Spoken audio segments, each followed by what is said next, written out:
अपने सपनों का ध्यान रखो, बड़े बुजुर्गों का तुम ध्यान रखो। महामारी से लड़ना है बहुत जरूरी, ज्यादा पास न जाना, रखो 2 गज दूरी। सुरक्षित दादा दादी नाना नानी अभियान, अपने साथ अपनों का ध्यान। This is All India Radio.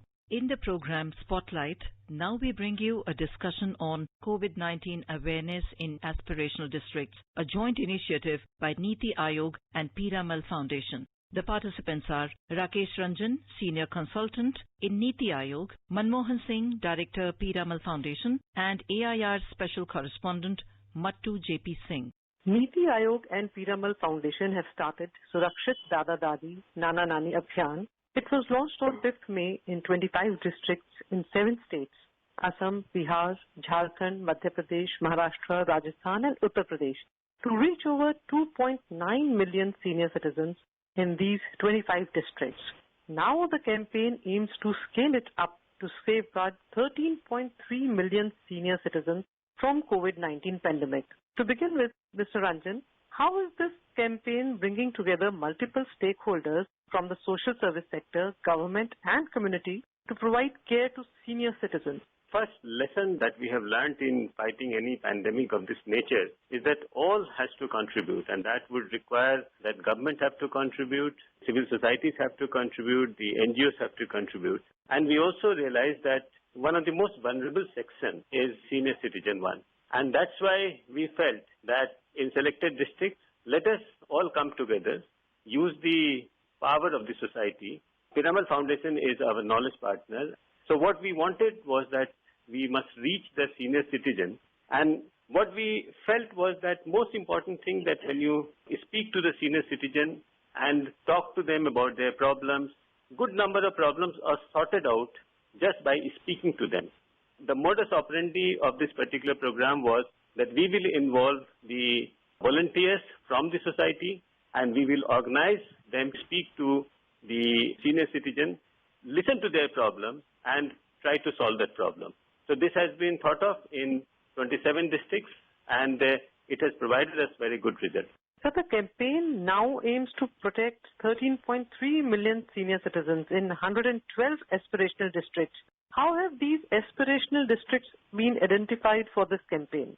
The Aspirational District Program is one of the flagship program of Government of India because of the realization that India cannot really get its progress right if every part of India is not developed. So since January 2018, the Honorable Prime Minister has directed us to launch this particular program in the most backward districts in India. And when the COVID pandemic took place, then we realized that these are the districts where already the facilities were not very good. So we have to take a special care of these districts. So right now we had launched this as a pilot in 27 districts. But now, after looking at the result that we have got in very short span of time, and without spending much resources, just because of the power of the society and of the volunteers of the youth, that they have been able to reach to all the senior citizens and have helped the district administration, we are emboldened now to take this to 112 districts, which has around 13 million senior citizens. And if we see that the progress in those districts are very good, then we will take it to all parts of India. The campaign focuses on prevention, access and detection. How are these being achieved as the senior citizens are at maximum risk? The volunteers which have registered in this program, their number is in the range of around 35,000. And these volunteers speak to the senior citizen. We have got the databases with the help of the district administration. Senior citizen and ask them a general thing. First thing, they brief them about the disease, because that should be known to each and every senior citizen, that what should be done and what should not be done, so that some precautions that should come from them on itself. So first they are briefed about it, then these volunteers ask them that, are you facing any problem? And the problem is in the nature of this. I mean, we have got a lot of feedbacks from senior citizens. Somebody will say that, look, there is a lack of food. Somebody will say that my utility services are not working. My electricity is not working. Somebody says that I don't have medicine. Or somebody says that I don't have information about what's happening and what's not happening. A very large part of this program is sorted out just by speaking. what we have also done is that when these people speak to senior citizens, they record these information and pass it on to district administration. Suppose I am the district magistrate, I have a very valuable feedback system which is right now in my place, because the moment I come to know that in this particular area there is a problem, there is one person is facing problem, or this utility is not working, or the supply of medicine is not there, then the district administration can take the remedial measures. So because of this, as I said, it is largely a program of the communication with the senior citizen, and also it works on a psychological level, because when there is so much of care because of the pandemic, the senior citizen feels that I am very, very vulnerable. But there is somebody who comes and asks them, look, I mean, you're fine. This is the precaution that you have to take. We are there to solve the problem. So it gives them the kind of confidence, and nothing is better improving the immunity than the confidence that the senior citizens feel because of this particular program. If we come to access and detection, sir, how are the volunteers helping in this? They are first, on telephone. You have to accept one thing, that there are a good number of senior citizens who have also said in the interview that nobody has ever spoken to them. So when you speak to the senior citizen and said, are you suffering from any kind of problem? Are you health fine? Do you need some kind of support system from us? So if this feedback comes from them, they record their name and they provide it to the district administration, and the district administration reaches to them in case that they need any kind of support. If we look at the pivotal role played by Piramal Foundation, Mr. Manmohan, how is the program being implemented at ground level? How is the behavioral change being brought about? One of the core component of program is that how do we create a set of volunteers. There are 35,000 volunteers working on this program. So we do a lot of training of these volunteers to ensure that they are enabled to call a senior citizen and ensure that they listen enough to actually understand and be with the senior citizen virtually. Once they understand what is the problem, and then help them in the behavioral change. And I can give you one example. In Sonbhadra, recently one of the volunteers called Govind Dubeji, and Govind Dubeji used to wash his hand through mitti. When volunteer heard, why he is doing it, and empathize with him and help him understand that this current era has changed because of a lot of pollution, plastic, so it's not the same mitti as it used to be. Yes. And after this conversation, he said, now I will use soap. Okay. Another example I can quickly give you from Bara, Rajasthan, where Mohini Baiji used to go for buying medicine herself. After the conversation with the volunteer, she realized, I don't need to go outside. It is not safe for me. And now she uses her family members and neighbor to get medicine. So that's how we are helping to change the behavior. Sir, you just talked about the training of volunteers. Sir, could you tell us more about it? So how is this training being put into practice?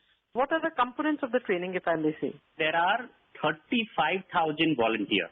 Okay. Just to give you, there are 13,069 to be precise, community volunteer. And then there are 22,185 government official as well, teachers, ASA, Anganwadi worker and all that. So what we do is we provide training of these volunteers on 4 key components. One is the whole behavioral change, which is around how do you actually listen to understand the problem, whatever they want to share. Then how do you empathize? How do you understand their grievances? How do you help them on behavioral change? Whether it is using soap, not going outside, how to stay at home, or using mask or taulia or a cotton on your face when you're going out, things like that. So there are whole training around that. Then there is a training around why do you need to do it. So whole clinical portion, which we use as the government prescribed norms and the material. Why do you need to clean your hands multiple times during the day? What is the logic behind? So there are training around that. Then there are training around how do you solve these problems. Then there are training around how do you help them if they have some symptoms so that they can reach out to the right center to get early detection. So this training helps these volunteers to be able to support in well-being of senior citizens. If we talk about the grievance redressal system, how has this program helped the senior citizens? Again, I'll share 1 or 2 examples if you allow me.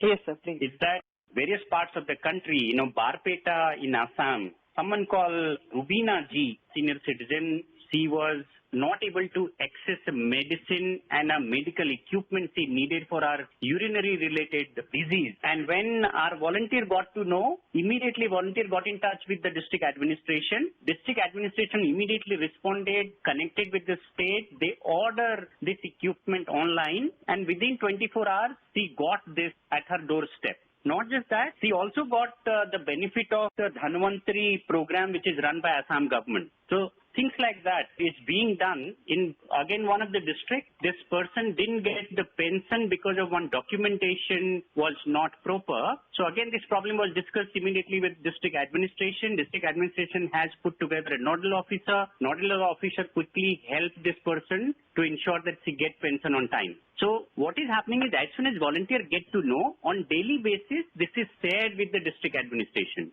So till now, we have received 11,060 grievances till yesterday. And these grievances get shared with the district administration, and almost 80% get solved, 80 to 85% solved within 24 hours of the grievances gets reported.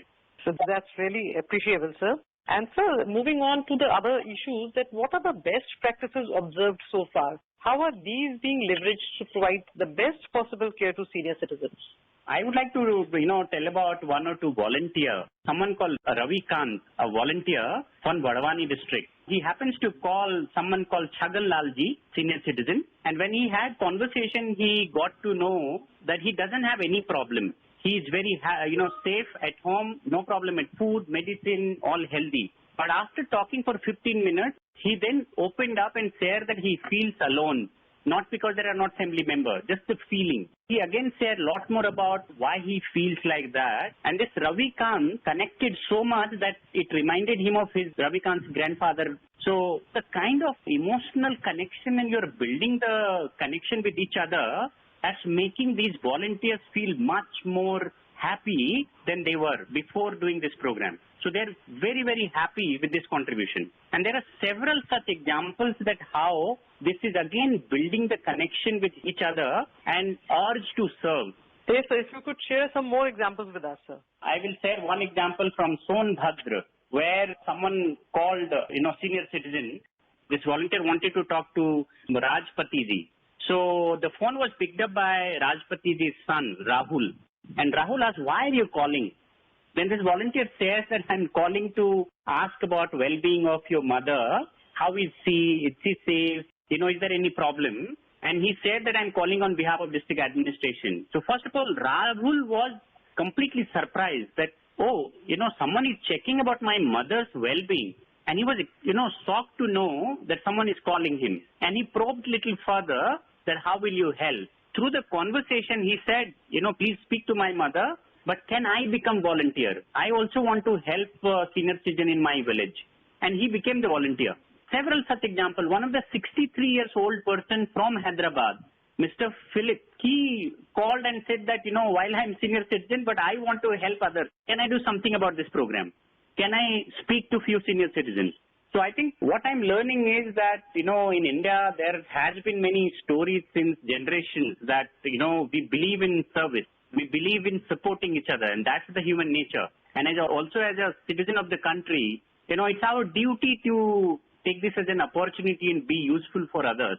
And there are numerous such stories which is building up because of the collaboration of district administration, Niti Aayog, volunteers, and many others who are contributing to ensure well-being of senior citizens in the country because of this whole COVID-19. Thank you, Mr. Rakesh Ranjan and Mr. Manmohan, for joining us on the program. Thank you. Thank you. You were listening to a discussion on COVID-19 awareness in aspirational districts, a joint initiative by Niti Aayog and Piramal Foundation. The participants were Rakesh Ranjan, Senior Consultant in Niti Aayog, Manmohan Singh, Director, Piramal Foundation, and AIR Special Correspondent, Mattu JP Singh. You may email your opinion about this program at airnsdtalks@gmail.com. अपने साथ अपनों का ध्यान रखो, बड़े बुजुर्गों का तुम ध्यान रखो, तो बात करो, कुछ मदद करो, कोरोना के चलते याद रखो, घर से निकलो तो मास्क पहनना, मास्क के पीछे मुस्कुराना, सुरक्षित सुरक्षित दादा दादी नाना नानी अभियान, अपने साथ अपनों का ध्यान।